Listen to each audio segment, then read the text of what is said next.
નમસ્કાર, હું હર્ષ Rathod, India news ગુજરાતમાં આપનું સ્વાગત છે। સમાચારની શરૂઆત કરીશું મોટા સમાચારથી। વાત કરીશું સિડની હુમલા પર જ્યારે ગુસ્સે ભરાયેલા ઇઝરાયેલી પીએમ જ્યારે નેતન્યાહુએ કહ્યું છે કે ઓસ્ટ્રેલિયાની નીતિએ આગમાં ઘી ઉમેરવાનું કામ કર્યું છે। નેતન્યાહુએ કહ્યું કે યહૂદી વિરોધવાદ એ કેન્સર છે, જ્યારે તે ફેલાય છે ત્યારે નેતાઓ ચૂપ રહે છે અને કોઈ પગલાં લેતા નથી। ઇઝરાયેલી પીએમ જ્યારે બેન્જામિન નેતન્યાહુએ ઓસ્ટ્રેલિયાના સરકાર પર યહૂદી વિરોધવાદનું પ્રોત્સાહન આપવાનો સીધો આરોપ લગાવ્યો અને એક જાહેર ભાષણમાં નેતન્યાહુએ કહ્યું કે યહૂદી વિરોધવાદ એ કેન્સર જેવું છે, જ્યારે ફેલાય છે ત્યારે નેતાઓ ચૂપ રહે છે અને કોઈ પગલાં લેતા નથી। તેમણે ખુલાસો કર્યો હતો તેમણે લગભગ 3 મહિના પહેલાં ઓગસ્ટમાં ઓસ્ટ્રેલિયાના વડાપ્રધાન એન્થોની એલ્બનીઝને એક પત્ર લખ્યો અને નેતન્યાહુનો દાવો છે કે પત્રમાં તેમણે સ્પષ્ટપણે જણાવ્યું કે પેલેસ્ટાઇન રાજ્યને માન્યતા આપવાની ઓસ્ટ્રેલિયાની નીતિ યહૂદી વિરોધીવાદની આગમાં ઘી ઉમેરવાનું કામ કરી રહી છે।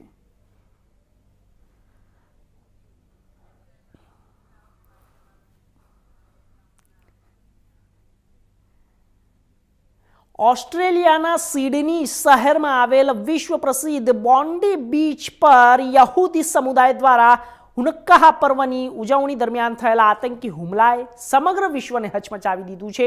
ઉત્સવના માહોલ વચ્ચે અચાનક અંધાધૂંધ ગોળીબાર શરૂ થતાં લોકોમાં ભય અને અફરાતફરી ફેલાઈ ગઈ। મીડિયા અહેવાલ મુજબ અત્યાર સુધીમાં 10 લોકોના મોત થયા છે, જ્યારે 100થી વધુ લોકો ઘાયલ થયા છે, જેમાંથી અનેક સ્થિતિ ગંભીર હોવાનું જણાવાયું છે।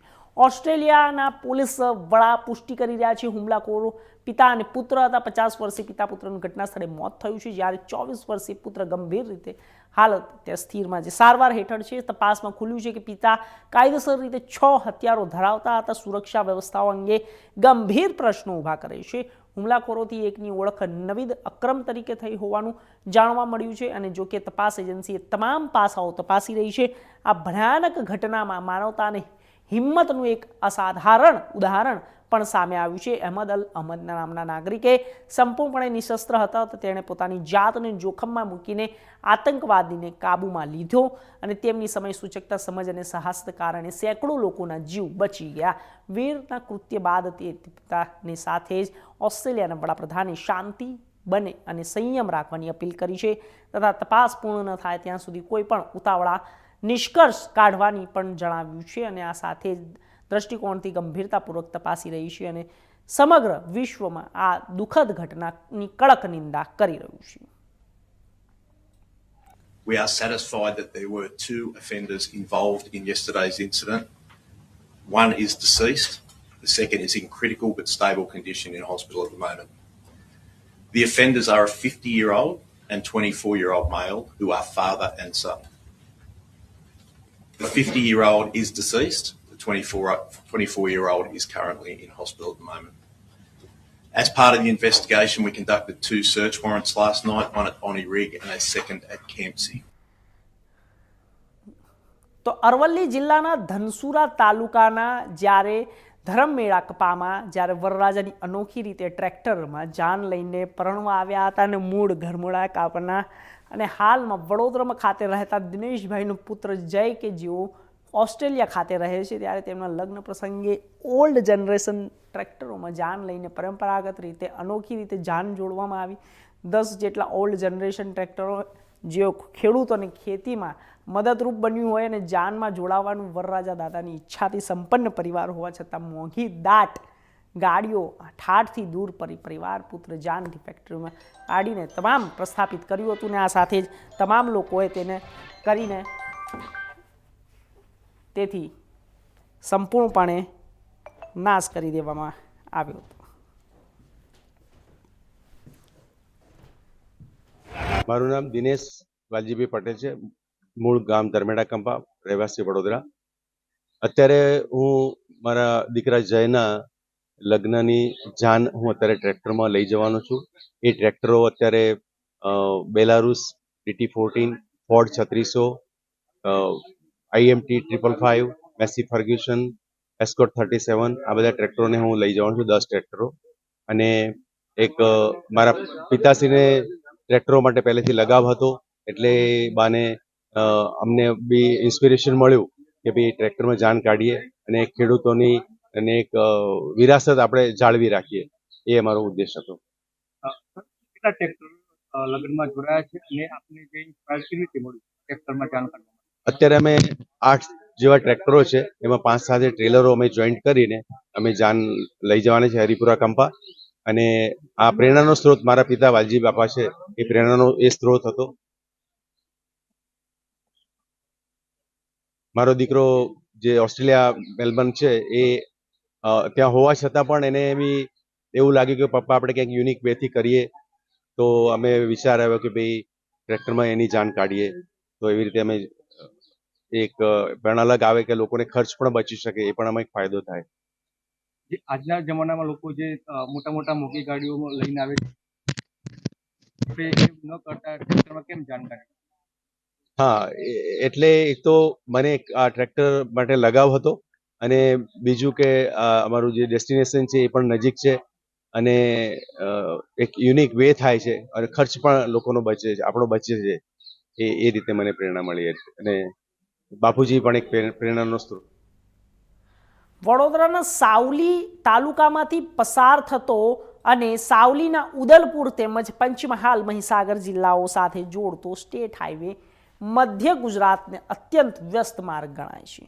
આ માર્ગની આજુબાજુમાં મોટા પાયે મેટલની ખાણો, રેતીની લીઝો આવેલી હોવાથી 24 કલાક વિશાળકાય ટ્રકોની ભારે અવરજવર રહેતી હતી. સિંગલ વે રોડ હોવાને કારણે અવારનવાર અકસ્માતો સર્જાતા, જેમાં અનેક નિર્દોષ લોકોએ જીવ ગુમાવ્યો. ઘણા લોકોને ગંભીર ઈજાઓ સાથે આજીવન અપંગતાનો સામનો કરવો પડ્યો. આ ગંભીર પરિસ્થિતિને ધ્યાનમાં રાખીને સાવલી ધારાસભ્ય કેતન ઈમાનદારના જ્યારે પ્રયાસોથી સરકાર 38 કિલોમીટર લાંબા માર્ગે ધોરીમાર્ગ 389 કરોડ વિશાળ રકમ ફાળવવામાં આટલી સાવલી પોલીસ સ્ટેશનથી લઈને ઉદલપુર સુધી 4 માર્ગે રોડનું કામ ઝડપી ગતિ ચાલી રહ્યું છે. 4 માર્ગે ધોરીમાર્ગ બની જતા ધંધાકીય હેરફેર સરળ બનશે અને તેમજ સામાન્ય લોકો માટે અવરજવરનું સુરક્ષિત સુગમ બનશે. ડબલ વે બનાવવાથી સામસામે આવતા વાહનોની સમસ્યા દૂર, ઓવરટેકિંગ સરળ બનશે, એક સાથે 4 વાહનો દબાણ વિના ચાલી શકશે, જેના કારણે અકસ્માતની સંખ્યામાં નોંધપાત્ર રીતે ઘટાડો થશે તેવી આશા વ્યક્ત કરવામાં આવી છે. આજુબાજુ સરકારી જમીન પરથી વર્ષો થયેલા દબાણ દૂર કરવાને પહોળો અને વ્યવસ્થિત બનશે. સાવલી ઉદલપુર ઓછા સમયમાં પહોંચવું શક્ય બનશે અને આ સમય ગંતવ્ય સુધી પહોંચી શકશે. ટ્રાફિક સમસ્યામાં પણ મોટી રાહત મળશે. 4 માર્ગીય ધોરીમાર્ગનું પણ સાવલી તાલુકાના વિકાસને જે નવી ગતિ મળશે, ખુશીઓની લાગણી વ્યાપી છે. આજે જે ધારાસભ્ય શ્રી અમારા કેતનભાઈ ઇનામદાર દ્વારા વર્ષોથી જે સમસ્યા હતી કે સાવલીથી ઉદલપુર ખખડધજ રોડ થઈ ગયો હતો, તેને તાત્કાલિક ધોરણે મંજૂર કરાવીને આજે સાવલી નગરથી છેક ઉદલપુર સુધીનો 389 કરોડનો રોડ મંજૂર કરેલ છે.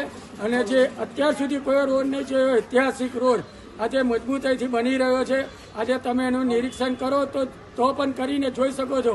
વત્તા રાહતદારીઓ જે ક્વોરી ઉદ્યોગ છે તે ક્વોરી ઉદ્યોગને પણ સાધનોને જતા આવતા જે તકલીફ પડતી હતી, ટ્રાફિક જામની સમસ્યા સર્જાતી હતી, તે પણ દૂર થશે. સાથે સાથે જે રેતીના લીજ ધારકો છે તે રેતીના સાધનો પણ મોટા પાયે ત્યાંથી પસાર થાય છે, તે લોકોને પણ થોડી શાંતિપૂર્વક જઈ શકશે અને અકસ્માતથી બચશે. સાથે સાથે જે રાહતદારીઓ છે અવર જવર માટે પણ જે લોકોને અતિ તકલીફ પડતી હતી, સ્કૂલ કોલેજના વિદ્યાર્થીઓને પણ જે ટ્રાફિકની સમસ્યાથી વહેલા મોડી થતા હતા તેને પણ નિવારણ આવશે. સાથે સાથે જે પાણીની વ્યવસ્થા, જે ચોમાસાની અંદર જે પાણી ભરાતું હતું આજુબાજુ રોડ ઉપર, તેનો પણ નિકાલ કરીને આ રોડને સંપૂર્ણપણે પૂર્ણ કરવામાં આવશે. અરવલ્લી જિલ્લામાં સાયબર ક્રાઇમ સામે મોટી કાર્યવાહી હાથ ધરવામાં આવી છે. આપણે જણાવી દઈએ કે સાયબર ફ્રોડ પર અંકુશ લાવવા માટે શરૂ કરાયેલા ઓપરેશન મ્યુલ હન્ટ અંતર્ગત અરવલ્લી સાયબર ક્રાઇમ પોલીસે મહત્વની સફળતા મેળવી છે. અરવલ્લી સાયબર ક્રાઇમ પોલીસ દ્વારા સાયબર ફ્રોડના એક ગંભીર ગુનાનો પર્દાફાશ કરવામાં આવ્યો છે. આ ગુનામાં ઉપયોગમાં લેવાતા મ્યુલ બેંક એકાઉન્ટ અંગે તપાસ હાથ ધરવામાં આવી છે. પોલીસ તપાસમાં ખુલ્યું આશરે 9.50 લાખ રૂપિયાના સાયબર ફ્રોડનો આ બેંક એકાઉન્ટનો ઉપયોગ કરવામાં આવ્યો. એકાઉન્ટન્ટો કમિશન અથવા તો રૂપિયાની લાલચે અન્ય લોકોને સાયબર ફ્રોડ માટે વાપરવામાં આવતા હતા. ઓપરેશન મ્યુલ ફંડ અંતર્ગત પોલીસે 4 આરોપીઓની ધરપકડ કરી છે, જ્યારે ગુનામાં સંડોવાયેલા 2 આરોપીઓને વોન્ટેડ જાહેર કરવામાં આવ્યા. પોલીસોનું કહેવું છે કે સમગ્ર નેટવર્ક પાછળ અન્ય લોકો પણ સંડોવાયેલા હોવાની આશંકા છે. તે દિશામાં વધુ તપાસ હાથ ધરવામાં આવી છે. અરવલ્લી સાયબર ક્રાઇમ પોલીસ દ્વારા સ્પષ્ટ કરવામાં આવ્યું છે કે સાયબર ફ્રોડમાં સંડોવાયેલા કોઈ પણ આરોપીઓને છોડવામાં નહીં આવે અને આવા ગુનાઓ સામે કડક કાર્યવાહી ચાલુ રહેશે. આજરોજ અરવલ્લી જિલ્લામાં ઓપરેશન મ્યુલ હન્ટ જે પ્રોગ્રામ છે તેના અંતર્ગત માનનીય ડેપ્યુટી ચીફ મિનિસ્ટર દ્વારા જે ડ્રાઈવ આપવામાં આવેલ હતી તે અંતર્ગત આજરોજ ડીઆઈજી શ્રી ગાંધીનગર રેન્જ તથા એસપી સાહેબ શ્રી અરવલ્લી નાઓની સૂચના મુજબ અમોને 3 મ્યુલ બેંક એકાઉન્ટ મળી આવેલ હતા. તે 3 મ્યુલ બેંક એકાઉન્ટની સ્ટેટમેન્ટ ચેક કરતા અને તેના એકાઉન્ટ હોલ્ડરને નિવેદન લેતા જાણવા મળેલું કે આ જે એકાઉન્ટ છે તે સચિન ધીરજભાઈ બામણા નામનો વ્યક્તિએ છે. તેને આ એકાઉન્ટ વિશાલ રણજીતભાઈ રાવળ નામના વ્યક્તિ પાસેથી મેળવી અને આ એકાઉન્ટ જે અમદાવાદનો એક આરોપી છે જીતેન્દ્રસિંહ જીતુભાઈ તનવાર, તેઓને આ એકાઉન્ટ સોંપેલ હતું. અને આ સચિન દ્વારા અન્ય એક એકાઉન્ટ જયદીપભાઈ મહેશભાઈ વાઘેલાઓને આપેલ હતું અને જયદીપભાઈએ આ એકાઉન્ટ એક ખીલવભાઈ મહેશભાઈ રાઠોડ નાઓને આપેલ હતું. અને ખીલવ દ્વારા આ જે બેંક એકાઉન્ટ છે તે એક સિહોર ભાવનગરનો વતની છે જયદીપ રાઠોડ, તે આ વ્યક્તિને બેંક એકાઉન્ટ આપેલ હતું. અને તે બેંક એકાઉન્ટનો ઉપયોગ આ જે આરોપીઓ છે તે ભારતના વિવિધ જગ્યાએ જે સાયબર ફ્રોડના ગુનાઓ બને છે તે સાયબર ફ્રોડના ગુનાની રકમ તેની અંદર ટ્રાન્સફર કરતા હતા અને તે રકમ બેંકમાંથી એટીએમ અથવા ચેક મારફતે પોતે વિડ્રો કરી લેતા હતા. તેના બદલામાં તેઓ જે બેંક એકાઉન્ટ જે મેળવીને લાવે તેઓ વ્યક્તિને અમુક પૈસાની કે કમિશનની લાલચ આપતા હતા. તેના આધારે આજરોજ cyber crime police station Aravalli ખાતે આઈટી એક્ટ તથા બીએનએસની વિવિધ કલમો મુજબ ગુનો રજીસ્ટર્ડ કરવામાં આવ્યો છે. અને ટોટલ 4 આરોપી છે જે નામ લીધા એ મુજબ સચિનભાઈ ધીરજભાઈ બામણા, જયદીપભાઈ મહેશભાઈ વાઘેલા, ખીલવ રાઠોડ, વિશાલ રાવટ અને 2 આરોપીઓ છે જે હજુ વોન્ટેડ છે. આ બાબતની તપાસ છે જે સાયબર ક્રાઇમ પોલીસ સ્ટેશન ખાતે ચાલી રહી છે. આના આધારે હું સમગ્ર અરવલ્લી જિલ્લાના સિટીઝનને એક અપીલ કરવા માંગીશ કે પોતાનું બેંક એકાઉન્ટ બીજા કોઈ પણ વ્યક્તિને ભાડે આપવું એને મ્યુલ એકાઉન્ટ કહેવાય. તો એ મ્યુલ એકાઉન્ટ તરીકે ઉપયોગ કરવા દેવો તે ગેરકાયદેસર છે અને આ મુજબ પોલીસ દ્વારા કાયદેસરની કાર્યવાહી કરવામાં આવશે અને કડક પગલાં લેવામાં આવશે. ટોટલ રકમ આજે સચિન નામનો વ્યક્તિ છે તેના દ્વારા ટોટલ આવી 40 જેટલી બેંક એકાઉન્ટની કીટો વિવિધ જગ્યાએથી મેળવી હતી અને ટોટલ રકમ છે 9,53,011 રૂપિયાની છે. એટલે કે 9.5 લાખ જેટલા રૂપિયાની જે સાયબર ફ્રોડની અમાઉન્ટ છે તે વિવિધ ખાતાઓમાં ટ્રાન્સફર કરવામાં આવેલ હતી. અને આ એકાઉન્ટની તપાસ કરતાં દેશના વિવિધ જગ્યાઓએ અલગ અલગ 4 થી 5 જગ્યાઓએ સાયબર ક્રાઇમ બાબતેની અરજી પણ થયેલ હોવાનું અમારા ધ્યાને આવેલ છે. આ લોકો વિસ્તારમાં એકબીજાને પહેલેથી જ ઓળખતા હતા અને એક પ્રકારનું સિન્ડિકેટ તરીકે કામ કરે છે. સિન્ડિકેટમાં બધાનો રોલ ફિક્સ હોય છે. અમુક વ્યક્તિ જે વિસ્તારમાંથી એકાઉન્ટ મેળવી આપે છે અને અમુક વ્યક્તિ તે એકાઉન્ટની જે કીટ છે, કીટની અંદર એટીએમ કાર્ડ છે, ચેકબુક છે, એનું સિમ કાર્ડ છે, તમામ એક કીટ બનાવી અને જે આગળ એનો જે સિન્ડિકેટનો વ્યક્તિ હોય તેને ટ્રાન્સફર કરવામાં આવે છે.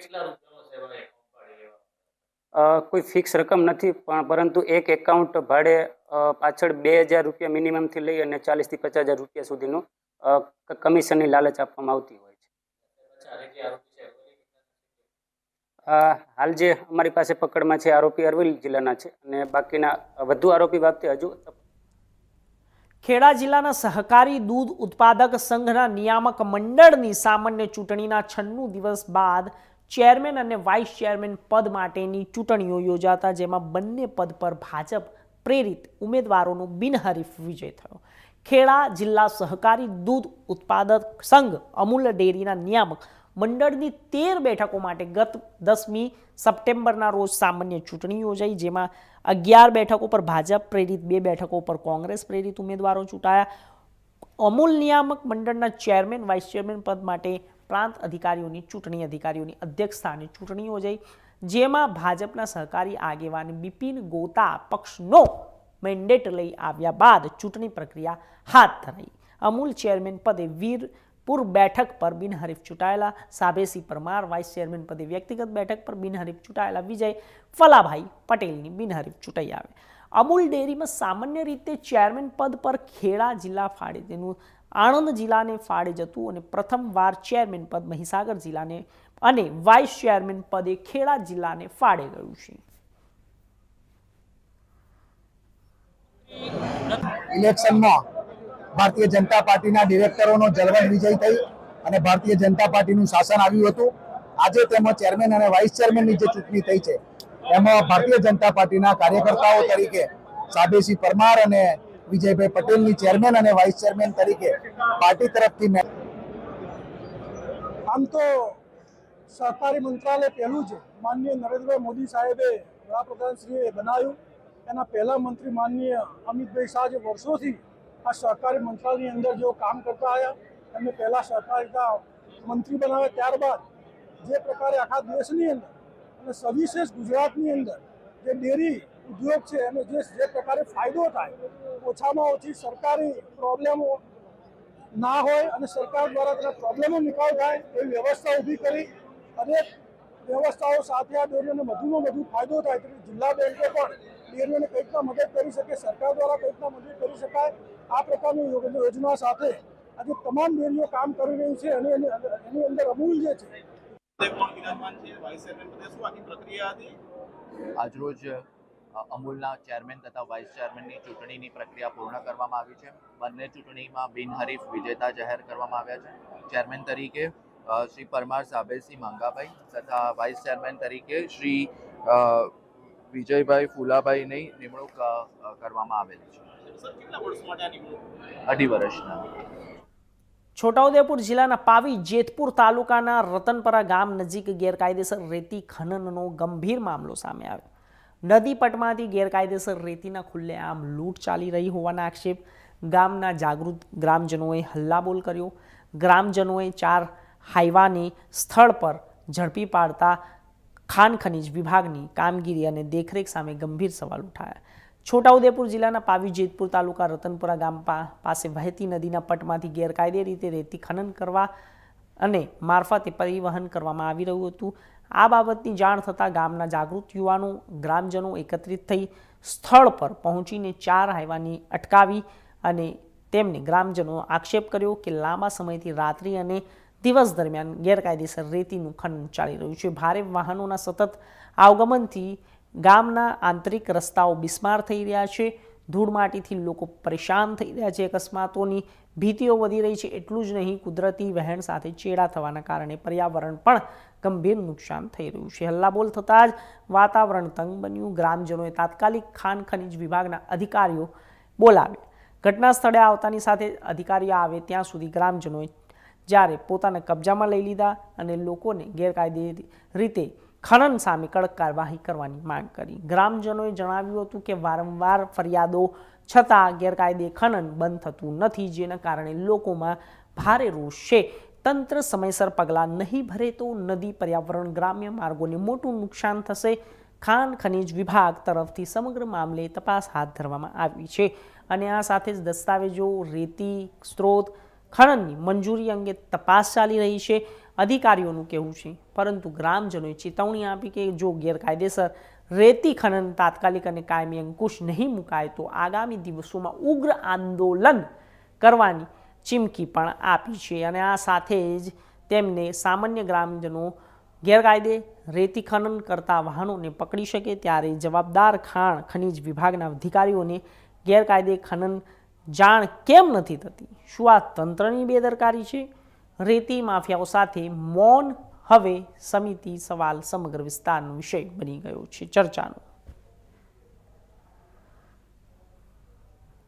ખાણ ખનીજની છોટાઉદેપુરની ટીમ દ્વારા તપાસમાં હતા તે દરમિયાન અમુક વ્યક્તિઓ દ્વારા ઇલીગલ કામગીરી થતી હોવાનું જાણ કરતા અહીંયા સ્ટોકમાંથી નીકળતા જે ચારેક વાહનો જોવા મળે, જે રેતી ભરેલી હતી, જેમાં જે વાહનોની તપાસ કરતા તેમાં પ્રાથમિક દ્રષ્ટિએ રોયલ્ટી ના હોવાથી ત્યાં રાખી મૂકેલ છે અને તપાસ અર્થે તેમના હાલ વધુ તપાસ હાથ ધરતો અંદર લીજ વિસ્તારની આસપાસ લીજમાં ખાણકામ જે જોવા મળેલ તે જગ્યાએ જે 4-5 મશીનો હતા તે હાલ પૂરતી તપાસ અર્થે સીઝ કરીને અહીંયા સ્ટોક ઉપર મુકાવે છે. વધુ કાર્યવાહી હવે જે તપાસમાં આગળ જે કાર્યવાહી કરવાની થશે તે કરવામાં આવશે અને એ ખાણકામવાળા વિસ્તારની માપણી પણ ફરિયાદીઓની રૂબરૂમાં કરવામાં આવે. આ ખનીજની ગાડી ઊભી હતી તો એક ગનમેન ત્યાં મૂક્યો હતો, તો મારે એવું કહેવું છે કે એ ગનમેન ત્યાં રાત દિવસે મૂકે છે તો મેં અધિકારીને એ જાણ કરી કે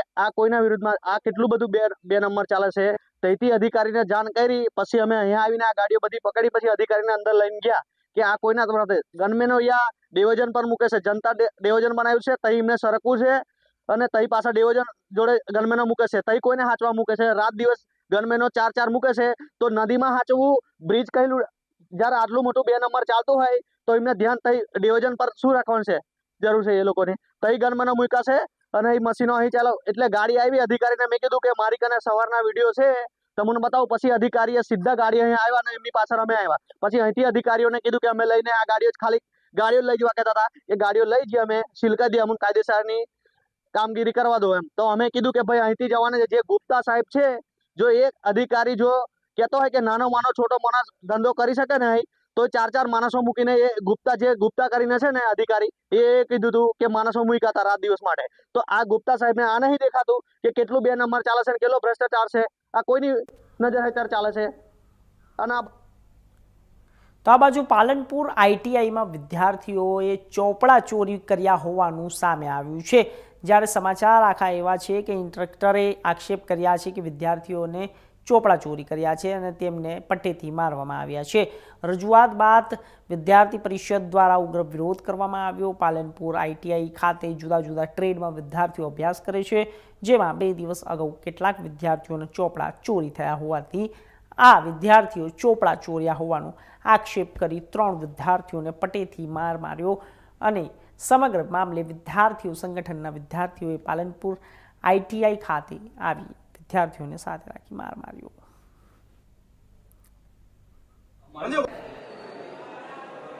મારું નામ સિંધિયા આફતાબ છે. હું ઇલેક્ટ્રોનિક મિકેનિક ટ્રેડમાં ભણું છું અને અમારા સાહેબનું નામ ઠાકોર સાહેબ છે. અને આ વાત શુક્રવારની છે. અમે હું મારા 2 ફ્રેન્ડ બંનેને ભાસ્કર સાહેબે પટ્ટે માર્યા હતા. કેમ કે અમારથી જે જુનિયર લોકો હોય ને એમના 4 દિવસથી ચોપડા ચોરી થાય છે. એમને લાગ્યું કે અમે એમના ચોપડા ચોરી કર્યા છે. તો ભાસ્કર સાહેબે પહેલાં બેગ બી ચેક બી ના કર્યું અને વગર કામના અમે પટ્ટે માર્યા. નમસ્તે. આજરોજ પાલનપુર નગરમાં ITI કોલેજમાં એક પ્રાધ્યાપક દ્વારા એક વિદ્યાર્થીને દોઢ માર મારવામાં આવી રહ્યો છે.